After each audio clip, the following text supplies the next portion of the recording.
ہم اپنا کام شروع کرایا جائے. تھوڑا سا سر پیچھے اوکے سر، تھوڑا سا پیچھے آ جائیں طارق صاحب. جی جی. اچھا سر، یہ بتائیے گا کہ جو سیکشن 230 ہے الیکشن ایکٹ کا، کیا اس پر جو ہے وہ اتحادی جماعتوں کا اتفاق ہو گیا؟ کیونکہ علی ظفر صاحب نے مخالفت کر دی.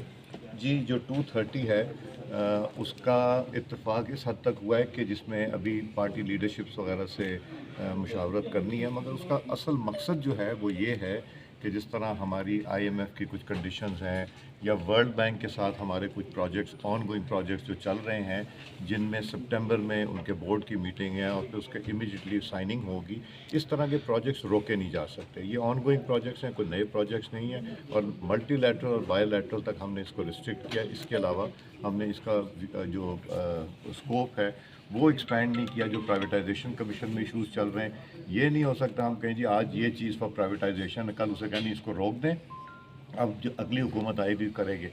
لوگوں کے پاس دنیا پڑی ہوئی ہے انویسٹ کرنے کے لیے.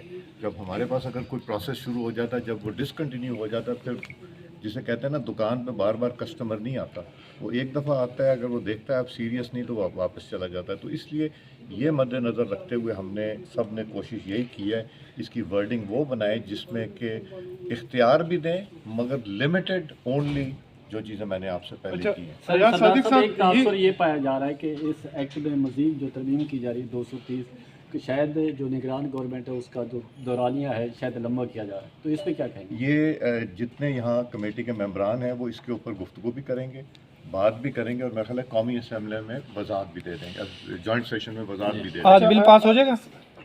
یہ تو اندر جا کے پتہ چلے ایاز گا. صادق صاحب، یہ بتائیے گا بطور سیاسی کارکن، کیا جو نگراں حکومت ہے ان کے ساتھ کوئی بھی ادارہ، بین الاقوامی ادارہ، کوئی ایسا معاہدہ کرے گا جو اس کی مدت سے زیادہ ہو؟ یعنی جیسے ان کی 3 مہینے کی مدت ہے. نہیں، اجازت ہی نہیں ہے. دیکھیں جو آن گوئنگ ہے، جو پچھلی گورنمنٹس نے کیے ہوئے ہیں، جس طرح پچھلی گورنمنٹ کر کے گئی تھی ہمیں کرنا پڑا، اسی طرح جو اس گورنمنٹ نے کیا ہے. اب جو فلڈ کے بعد جو ہماری ایگریمنٹس ہوئے ہیں ڈفرینٹ ایجنسی سے، اس کو ہم نے کنٹینیو کرانا ہے. یہ تو نہیں ہو سکتا کہ رک جائیں. اس میں کئی پائپ لائن میں ہے، کسی کی سائننگ بورڈ میٹنگ جیسے ہی ہوگی سپٹمبر میں سائننگ ہو جائے گی. اگر سپٹمبر میں کیئر ٹیکر ہو تو وہ انتظار کرے گی کہ جب الیکشن ہوگا، نئی گورنمنٹ آئے گی، 3-4 مہینے گئے، پرائس اسکلیشن ہو گئی، پروجیکٹ میں جو کام شروع ہوتا ہے اگر اس میں ایکسٹینشن ہے، کانٹریکٹر چلا گیا، پھر واپس ڈی موبلائز ہو جاتا ہے. موبلائز ہونے میں بڑا مسئلہ ہوتا ہے. تو یہ